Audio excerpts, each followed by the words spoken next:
for your trust and confidence, and for the privilege, the absolute privilege of serving alongside the men and women of the United States Space Force. Each American armed service traces its origin to a critical moment in our nation's history. Our Army, Navy, and Marine Corps were established in the crucible of America's Revolutionary War. The Air Force became an independent service after the Allied victory in World War II, as America steeled itself for a new Cold War. And with the reemergence of great power competition in all domains, the nation established the United States Space Force.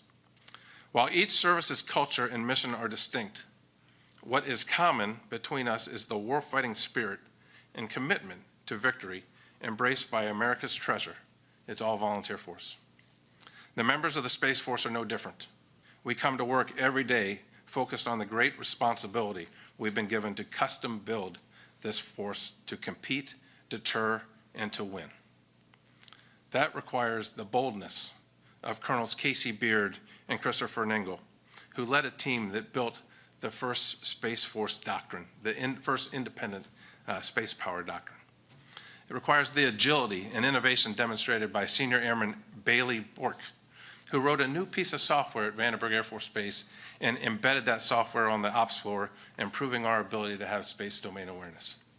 And it's the commitment to victory displayed by Captain Tasia Reed and Lieutenant Christiana Castaneda, whose mission planning ensured the successful detection of Iranian missiles and preserved the lives of U.S. personnel and our partner forces in Iraq. I have complete trust and confidence in the force that we've built. I know they will deliver on the solemn promise we've made to protect and defend this nation against all enemies, foreign and domestic, with a warfighting spirit and our touchstone traits of agility, innovation, and boldness. On the occasion of our first birthday, I thank you all for your visionary leadership and your enduring support. We have made history together, and looking back, I'm confident we will stand in awe of our efforts to ensure the United States Space Force and the United States is always above. Happy first birthday and Semper Supra.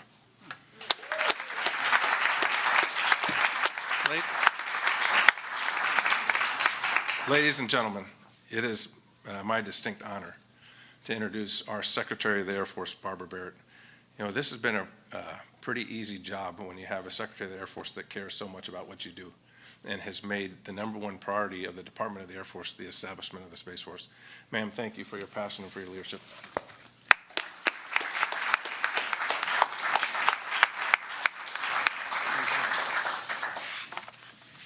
Thank you, General Raymond.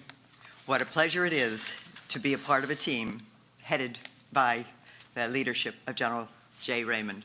Call him Hap Raymond, but it's an Air Force thing. You know, for millennia, humanity has turned its gaze to the stars for inspiration.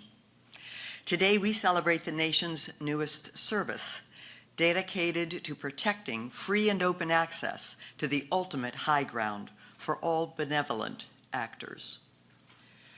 With the leadership of President Trump, the coordination and cooperation with Congress on bipartisan effort, the clear vision of a service was established to protect the American way of life, and it was launched under the name of the United States Space Force. No one has been a better champion of that effort than our Vice President, Mike Pence.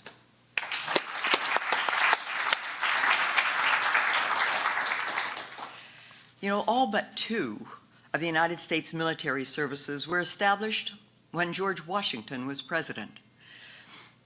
Then, technology opened 2 new domains. Yesterday, we celebrated the first flight by Wilbur and Orville Wright, a flight that laid the cornerstone for the U.S. Air Force.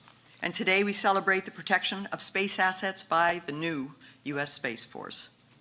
In its first year, you might have expected a Space Force to build a new headquarters leadership team, maybe to publish planning guidance, maybe to transfer 2,500 airmen from the United States Air Force into the Space Force, and maybe you might have thought that they would be able to establish a force multiplier program to generate a digitally fluent Space Force. The Space Force, in fact, did all of that. But because of the bold leadership of Jay Raymond and his team, the Space Force also detected incoming missiles in Iraq 5 days after the elimination of Soleimani, and ultimately saved a great number of American lives. The United States Space Force completed its first national security space launch. It conducted space war games with Five Eyes partners as well as France and Germany. The Space Force anticipated International Space Station collision risk with space debris, and the ISS maneuvered to avoid that risk, ensuring the safety of our astronauts and the space station. And for the first time in nearly a decade, the United States Space Force supported the launch of American astronauts from American soil on an American space capsule. And so why does this matter? Well, it matters because every day, almost every American uses space, often without knowing it. Space controls our water, our power, and our banking. Space powers our information, navigation, and communication systems. Whether you're an Eastern urbanite or a Midwestern farmer or a hiker in the high Sierras, you're probably using space. Space must, therefore, be protected for all benevolent actors. Today, we salute the vision of the United States Space Force because that vision and the leadership of the United States Space Force is defending the ultimate high ground for our nation. Semper Supra.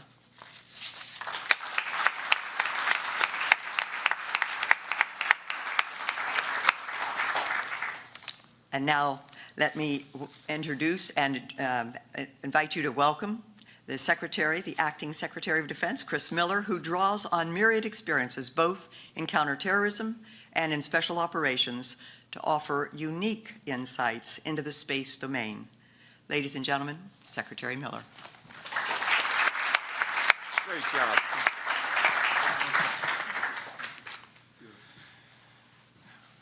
Don't tell anybody. My only dream when I was growing up was to join the Air Force and become an astronaut.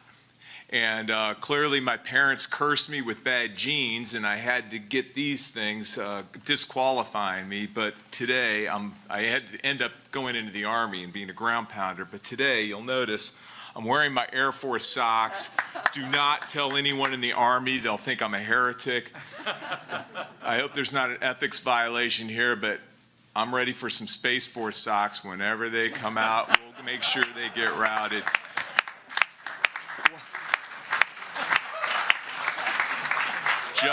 Just saying. What an incredible day. I'm humbled and beyond words to be able to be part of this. Secretary Barrett, Vice Chairman Hyten, General Raymond, family, welcome. What a day. What an historic day. Many other leaders here today, all around here. Thank you. Thank you for your vision, vital role you played in standing up the Space Force. Sounds cliche at this point, following these great leaders. Very special thanks to President Trump, Vice President Pence as well. They spearheaded this effort, truly an historic effort. Sixth branch of the United States Armed Forces, 1 year ago today. You know, when I was a kid, I told you, when somebody would go, what do you want to be when you grow up? I grew up in the 70s. What did you say? I want to be an astronaut. My son's 19, he grew up in the 2000s, and when I'd ask him, you know, hey, what do you want to be when you grow up? I'd get all sorts of wacky stuff about, I want to be a baseball player or lacrosse player.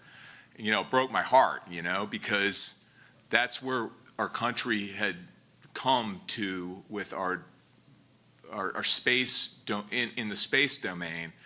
And you know, because of you all, our sons and our daughters now, when they're asked, what do you want to be when you grow up? Guess what they're going to say again? Astronaut.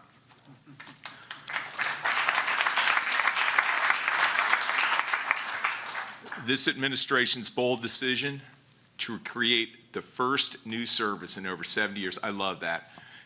HAP. What the heck? What a great description. And you know, to talk about the historic legacy going back, the HAP Raymond. You know, I know you're just nodding your head. That's not, but that's really so telling and so remarkable.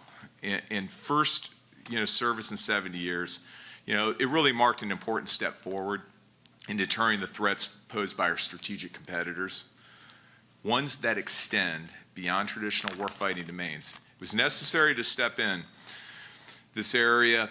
It was a necessary step in this area of great power competition that we're in now, marked by revisionist powers, fielding new weapons that put our satellites and space-based systems at risk. And it was a recognition of the importance of securing freedom of operation in what is now a highly contested environment, space. True to the motto of Semper Supra, our men and women in uniform have already taken the Space Force to new heights in an incredibly short time. General Raymond noted publishing the service's first space power doctrine earlier this year and establishing Space Operations Command. To commissioning 86 graduates. 86 graduates came out of the Air Force Academy this year and launching their careers into the Space Force. Secretary talked about launching the service's first satellite into orbit as well. And just last week, the first group of directly enlisted space professionals celebrated their graduation from basic military training. One of the absolute joys I've had in this job is signing commissioning recommendations, moving officers from the United States Air Force to the Space Force. Again, that was just a humbling event.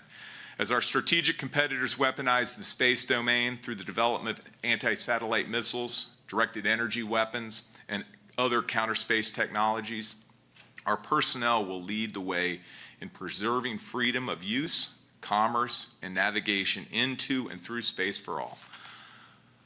Much like NASA pioneered a new generation of technologies in the 20th century, our space professionals will be the ones fostering cutting-edge innovation that will protect our advantages across every domain in the decades ahead. And they will be the ones to ensure that the United States is ready to defend our assets in space, to stand up for freedom of navigation in the shared domain, and ultimately to win any future conflict.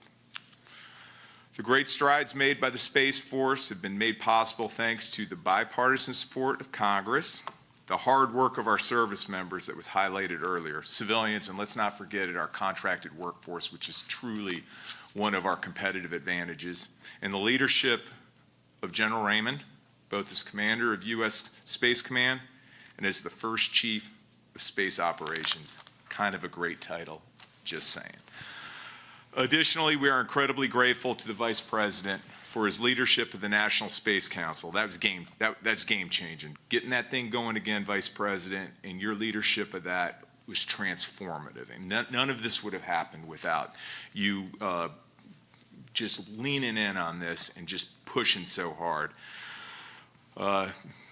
His advocacy on behalf of our armed forces, and I see, most people don't see this regularly. I see it all the time. The leadership of the Vice President, his care and his compassion for our men and women in uniform and their families is remarkable.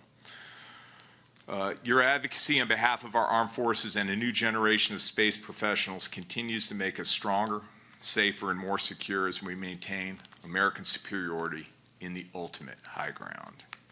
Mr. Vice President, I'm going off script again, I know, but I just want to personally thank you.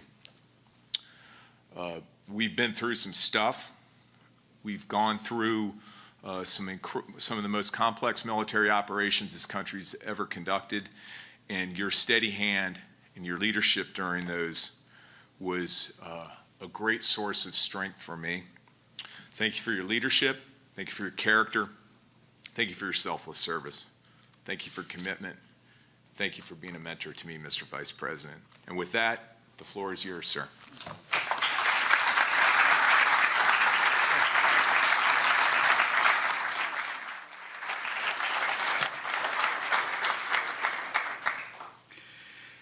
Well, thank you all for being here today. To Acting Secretary of Defense Chris Miller, to the Secretary of the Air Force Barbara Barrett, to General John Hyten, General J. Raymond, General James Dickinson, General David Thompson, and General David Alvin.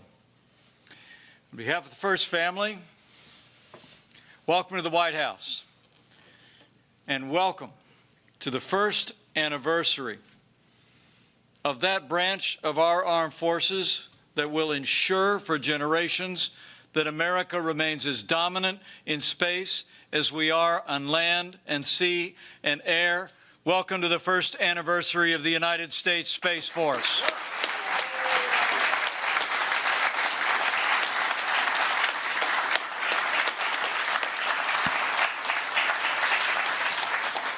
Many kind things have been said about your Vice President, but I have to tell you, I am the second biggest champion of the Space Force in this administration. So as we begin, allow me to bring greetings and first anniversary congratulations from a champion of everyone who wears the uniform of the United States and the founder of the United States Space Force. I bring greetings and congratulations from the 45th President of the United States, President Donald Trump.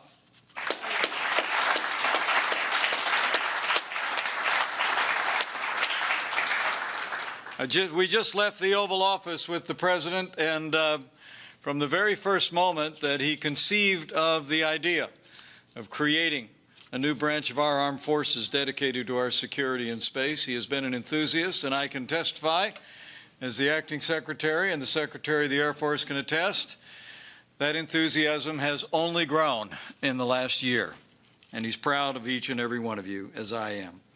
But we're grateful to the contributions of all of you in this room and to the speakers who have preceded me at this podium for bringing us to the fruition of this first year, but more importantly, bringing us to this day, a year ago Sunday, that saw the creation of the first new branch of our armed forces in more than 70 years. And there are members of Congress who are with us today who I remember in those critical moments in the legislative process who were absolutely indispensable. And I'd like you to join me in thanking Congressman Doug Lamburn for your great leadership on behalf of our Space Force. And the first person ever to mention to me that we ought to restart the National Space Council, even before I had this job. He is one of the greatest champions of American leadership in space in the Congress of the United States, Congressman Brian Babin. Thank you.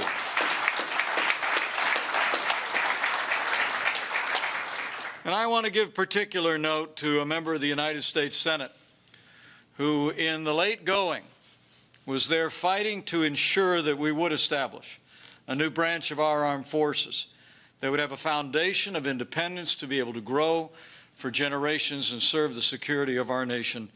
So join me in thanking Senator Kevin Cramer for your outstanding and seminal leadership. I also want to take a moment to express my appreciation to two members of Congress who are not here, but who have been and remain champions and emblematic of the bipartisan support that this new branch of our armed forces enjoys across the Congress of the United States.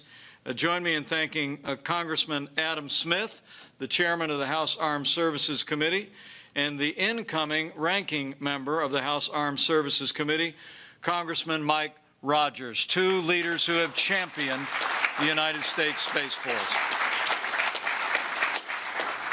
And it's my greatest honor to be here with so many warriors who have stood in the gap for America, and to be able to thank you for your service, and to thank you for the foundation that you've helped pour for future generations of Americans in our security in space. There are several people to thank, but there's a man who I consider to be a giant in the realm of American leadership in space. He's a former commander of the Air Force Space Command. I first met him at Offutt Air Force Base when he was leading our strategic command forces there. He actually comes from a family that's been involved in American space enterprise throughout his life, and at just the right time, he became Vice Chairman of the Joint Chiefs of Staff. Would you join me in thanking General John Hyten and his wonderful wife, Laura?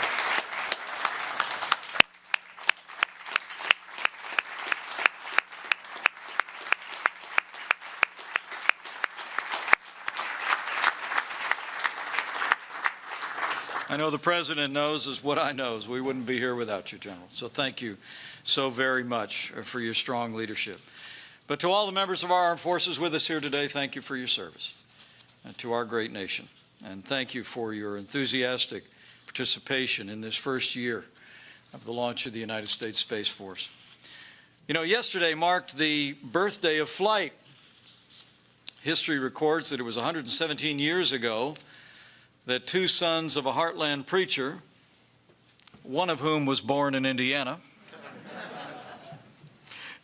did what for all of history had seemed impossible when they took their first flight to the skies over Kitty Hawk. But in just a few short days, on Sunday, December the 20th, we will mark the formal anniversary of another American breakthrough. On Sunday, it will be 1 year since President Donald Trump signed into law the first new branch of our armed forces in more than 70 years. That historic moment was the culmination of an effort that began from the early days of this administration, from almost the first moment that the President and I spoke about space when we were campaigning for these jobs. He had a dual focus of renewing American leadership in human space exploration, but also ensuring that America remained as dominant in space as we are in land and air and sea. And from the first day of this administration, President Trump called forth steps to renew American leadership in space. It would be in June of 2018. The President first laid out a vision that called for the creation of a new military service focused solely on threats in and from space. The idea, though, and its conception was not a new one. For more than 50 years, presidents and military leaders had discussed a branch of our military dedicated to ensuring American national security in and from space, but time and again, those efforts faltered. But I would submit to you that it is a tribute to the leadership of our Commander-in-Chief, a tribute to the extraordinary military leadership gathered here today, that this time, with bipartisan support, in just 1.5 years, the United States Space Force was born. And since that historic moment, the United States Space Force has only grown stronger by the day. And that means that America has grown more secure by the day. After the Space Force became law, the President's first decision was who would lead it. And the President and I get the sense in the room, there is broad agreement that he got that decision right, too. He chose a man. He chose a man who you've heard from these podiums already is considered to be the Hap Arnold of our time. He would become the Chief of Space Operations of the United States Space Force, and I can tell you, having witnessed his leadership firsthand, that when General J. Raymond stepped forward, it brought the leadership, the energy, the vision, the professionalism, and the patriotism necessary to have this historic year for the United States Space Force. So join me in thanking General J. Raymond, his wonderful wife Molly, and his proud son Gary for all of their commitment to America. Thank you, General. Great job.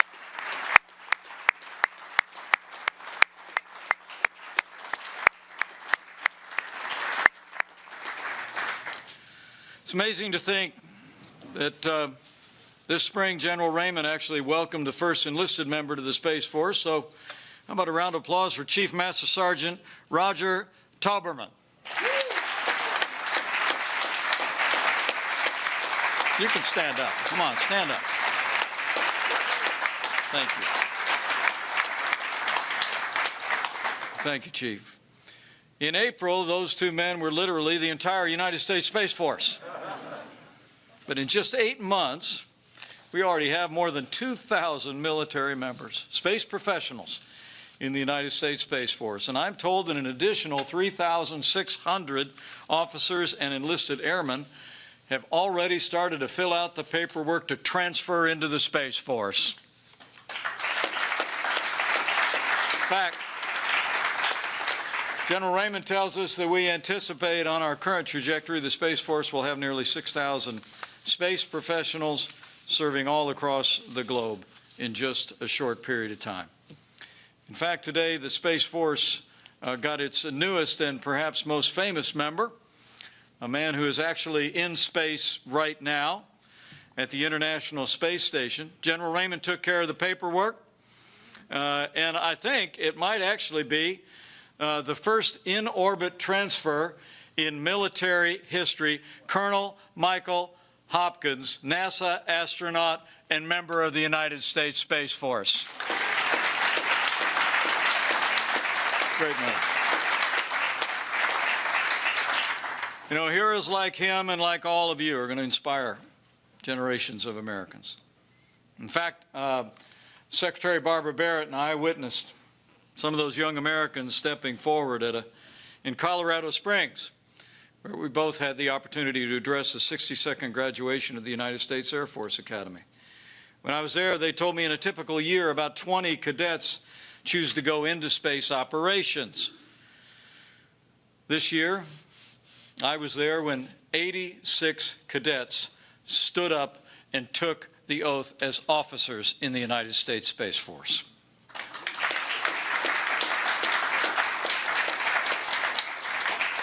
And just to continue to build on the momentum, I'm proud to report to the Senator and these members of Congress and all those looking on that it was my honor, with Secretary Barrett at my side and General Raymond as well, that we made it official. We traveled to Florida to announce the first 2 Space Force installations in American history, Cape Canaveral Space Force Station and Patrick Space Force Base.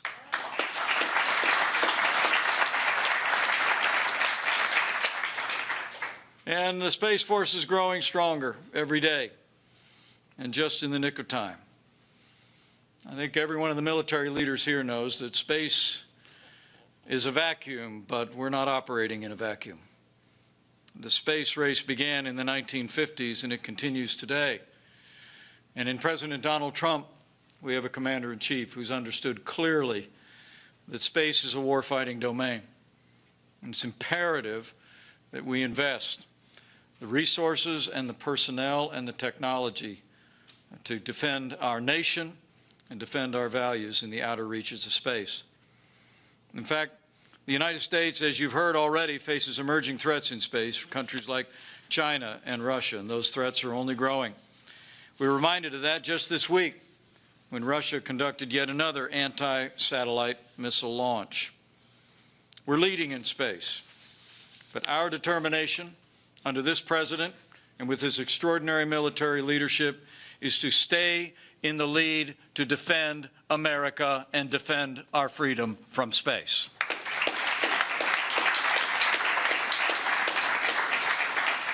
We seek peace through strength. And I want to say to the men and women of the United States Space Force, when it comes to the outer reaches of space, you are that strength. So today we celebrate leadership, from our president to great bipartisan support in the Congress and the military leadership that has seen to both the birth and the pouring of the first year's foundation of the United States Space Force. And I just came here today to thank each and every one of you, but also to make another announcement. As I mentioned, we just returned from the Oval Office, and so it is my honor, on behalf of the President of the United States, to announce that henceforth, the men and women of the United States Space Force will be known as Guardians.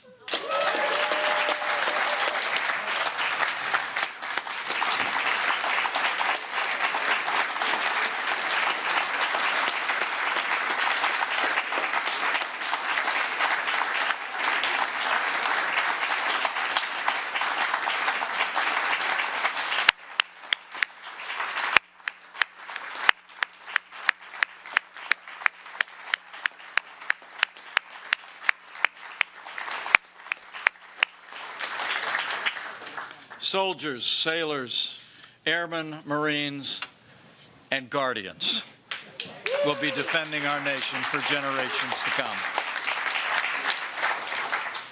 So with that announcement, let me just say thank you again. I want to thank the members of Congress who are with us today. Thank you for the honor of your presence, but more importantly, thank you. Thank you for your leadership in bringing us to this moment 1 year ago, and the support that you've continued to provide to see to the launch of this new branch of our armed forces. But on behalf of your Commander-in-Chief, let me urge each and every one of you Guardians to keep pushing. Keep pushing.